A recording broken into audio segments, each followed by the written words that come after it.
Kaloka. Ganado talaga tong taong to sakay sa likod ng may tricycle.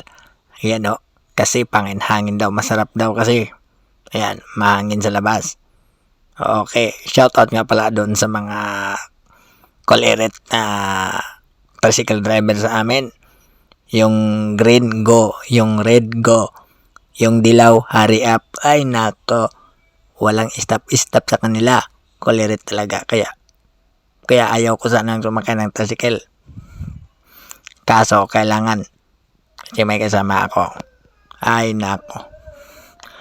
Panoorin nyo to guys. Kolerit, walang stop. Lahat go. Ayan o. Hindi pa ako kampante. Kasi driver din ako pero hindi naman ako kamote. Ayan. Tingnan nyo naman di ba? Diyan sa looban na kami. Papunta kami ng Fisher Mall dyan kasi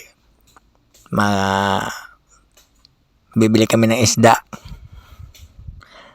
Marami kasing isda doon sa Fisher Mall. Ayan. Sa kabila naman tayo. Ayan.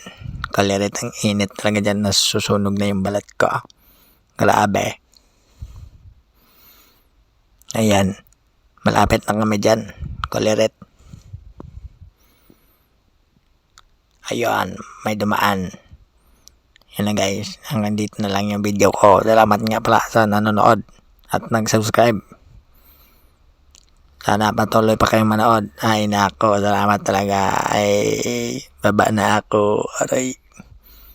Sakit sa puwet. Aray. Ay nako. Thank you and God bless.